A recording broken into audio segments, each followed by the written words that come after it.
Exam tonic 10 कदम part 15 में मैं MS. Akhtar आप सभी का स्वागत करता हूं। आज का हमारा टॉपिक है fire hymn in composed by K N. Daruwalla. Dear friends, याद रखेंगे फायर हिम एक पोएम है और इसके पोएट हैं के.एन. डारूवाला। मैं हमेशा आप लोगों को बताता हूं कि कविता और उसका कवि का नाम याद रखना बहुत ही ज़्यादा ज़रूरी है, क्योंकि आपका एग्ज़ाम में अक्सर पूछा जाता है। आपका एग्ज़ाम में इस प्रकार पूछा जा सकता है, fire him has been composed by dash. तो आपका आंसर होगा के.एन. डारूवाला। चलिए आज का हमारा पहला ऑब्जेक्टिव देखते हैं। डियर फ्रेंड्स, आज का हमारा पहला ऑब्जेक्टिव है K N. Daruwalla was an dash poet. K N. Daruwalla was a dash कवि थे। क्या अमेरिकन पोएट थे, ब्रिटिश पोएट, इंडियन या रशियन? डियर फ्रेंड्स, याद रखेंगे के.एन. डारूवाला का जन्म इंडिया में हुआ था, इसलिए के.एन. डारूवाला एक इंडियन पोएट हैं।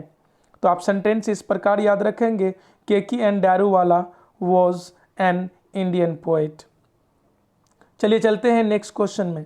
हमारा दूसरा क्वेश्चन है K N. Daruwalla was born on dash.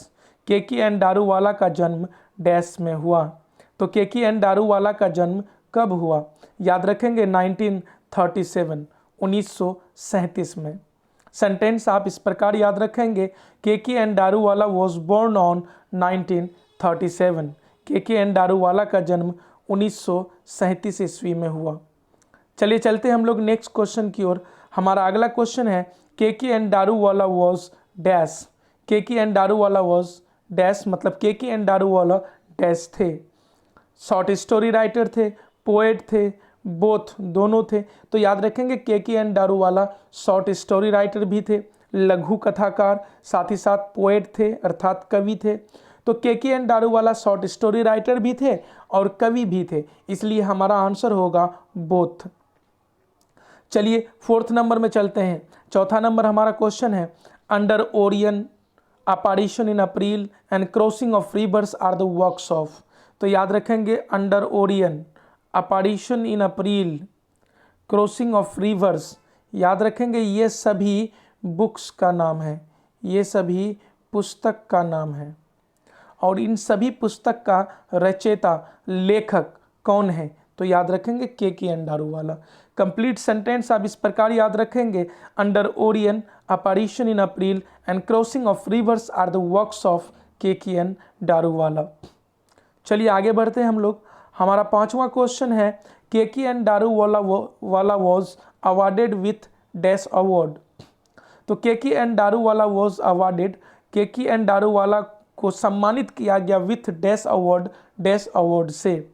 याद रखेंगे के.एन. डारूवाला को साहित्य एकेडमिक अवार्ड ये भी मिला है, कॉमनवेल्थ पोएट्री अवार्ड ये भी मिला है, इसलिए आंसर होगा बोथ।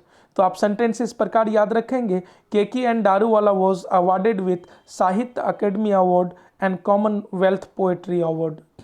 6 नंबर में चलेंगे। क्वेश्चन है the word hymn stands for.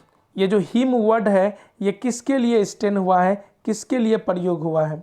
तो the word hymn stands for, तो हिम वर्ड किसके लिए प्रयोग हुआ है? ह्यूमैनिटी के लिए, डूम के लिए, अ सॉन्ग ऑफ प्रेज या ह्यूमिट के लिए?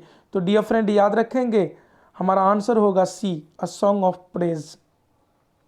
तो the word hymn stands for a song of praise, या यूं बोल सकते हैं हिम का मतलब ही होता है गीत। तो याद रहे ऐसा गीत जो किसी का प्रशंसा करने के लिए गाया गया हो। तो the word hymn stands for a song of praise. चलिए चलेंगे हम लोग आगे। 7वां नंबर का क्वेश्चन है who believes that there is a continuing struggle in the world between the force of light and dark. ये किसका विश्वास है या ये किस धर्म का विश्वास है कि इस संसार में मतलब प्रकाश का जो पावर है और अंधकार का जो शक्ति है, प्रकाश का शक्ति और अंधकार की शक्ति, ये दोनों के बीच जो है लगातार एकदम मेहनत होता रहता है।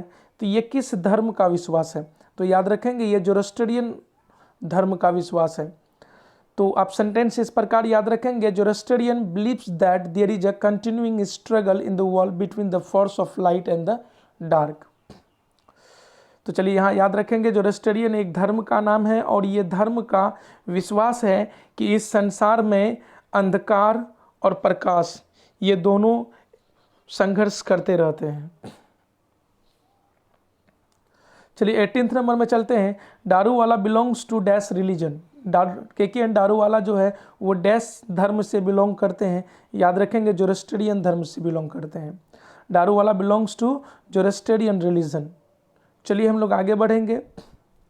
9 नंबर का क्वेश्चन है हमारा, the word swear stands for. ये जो स्वेर वर्ड है ये किसके लिए प्रयोग हुआ, किस शब्द के लिए? तो स्वेर का मतलब होता है शपथ लेना, कसम खाना। तो इसलिए हमारा जो आंसर होगा वो सी होगा, टेक ओथ। टेक ओथ का भी मतलब होता है शपथ लेना। तो आप इस प्रकार सेंटेंस को याद रखेंगे, the word swear stands for take oath. तो याद रखेंगे स्वेर का अर्थ होता है शपथ लेना, टेक ओथ। चलिए 10 नंबर का हम लोग क्वेश्चन में चलेंगे। क्वेश्चन है, K N Daruwalla was awarded with Sahitya Akademi award in dash. K N Daruwalla को साहित्य अकेडमिक अवार्ड किस ईस्वी में मिला है? बहुत इंपॉर्टेंट क्वेश्चन है। हालांकि हर क्वेश्चन इंपॉर्टेंट है, लेकिन कुछ क्वेश्चन बहुत ज़्यादा इंपॉर्टेंट होता है। तो बहुत ज़्यादा इंपॉर्टेंट के लिस्ट में ये क्वेश्चन आता है। K N Daruwalla was awarded with Sahitya academic award in dash. तो किस ईस्वी में मिला था? याद रखेंगे 1984। तो सेंटेंस आप इस प्रकार याद रखेंगे, K N Daruwalla was awarded with Sahitya Akademi award in 1984। Thanks for watching my video. जल्द ही हम लोग मिलेंगे हमारे नेक्स्ट पार्ट में।